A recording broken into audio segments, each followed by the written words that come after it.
Shalom Aleichem.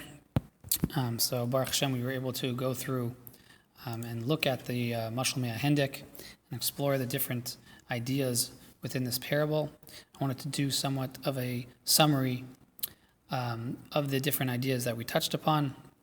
I actually made a recording, but Baruch Hashem, there was a problem with the recording, and I realized I didn't conclude the recording. I missed the Nakuda. I missed a certain point I wanted to bring out. So, Baruch Hashem, I now have the opportunity to fix it and hopefully make sure I include all the points that I wanted to at the onset. So, of course, we began with the parable of the turkey prince, the prince who he sort of goes insane and he has this delusion that he's a turkey and he lives naked under the table.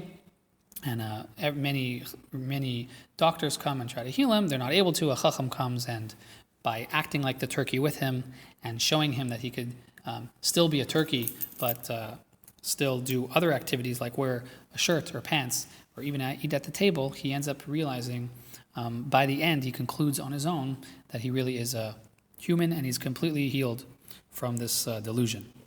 Now, we explored after exploring the actual story, just stating the story, we discussed the role of the Chacham. We mentioned how this Chacham who lowers himself and equates himself with the subject he's trying to help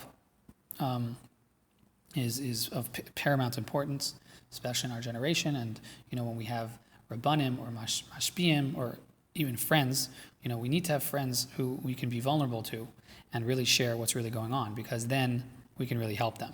If that person is sitting at the table while we're clucking underneath the table, we're not really able to connect and look up and really, we're overly vulnerable. We're not able to truly share what's going on. Then we discussed how the story is framed around a Ben Melech, right? A prince, a son of a king. He's not just anybody. And the king is extremely distressed by this young child's delusion. And when we sell ourselves short and look at ourselves as small, this is very painful to the king. And at the end of the day, that when we're healed from this delusion and we recognize our true value, right, we return to being that Ben Melech.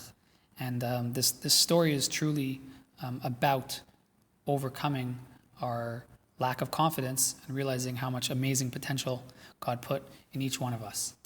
We then went on to say that an important ingredient in this story is that the turkey is not in some far-flung area of the field, but the turkey is right there in the home underneath the table. And we also highlighted it's a turkey, not a chicken, but what's important is that this person is still, we're not talking about a person who's literally living out in nowhere land in a field like a wolf, right? This is a person living among us who is just succumbs to that lack of confidence and is unable to sort of overcome his surroundings. And that's who this story is speaking to. It's not speaking to the person who's, this is speaking to many, many of us who, in our weak moments, fail to recognize our greatness. And one of the later points we spoke about is that this Hindik, this turkey prince, has a lot of ingredients for change. He shows a certain amount of initiative towards the Chacham. He internalizes what the Chacham says. And sometimes we really need those pieces in place for us to be able to change and overcome our self-impression and our not understanding the true value of our identity or having a false sense of identity. And lastly, we concluded with, of course, a very, very simple idea, but a very powerful idea about taking baby steps for change and making sure that we take on something that's not going to shatter our whole persona and change who we are, but it has to be a very small change.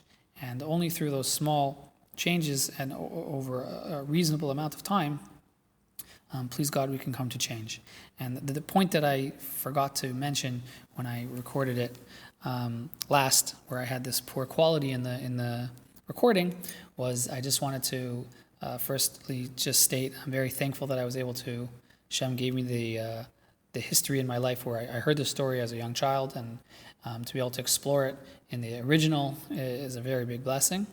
And I hope that everyone who's able to hear this can understand how much greatness God put in each one of us, and that we all shouldn't fall for the tricks of the Yetzer Hara to make us doubt ourselves and our abilities, because God put us all in this world to bring out a tremendous light and goodness, and not sell ourselves short. And we just have to really heal ourselves, or heal each other, to recognize that we're all Ben Melech.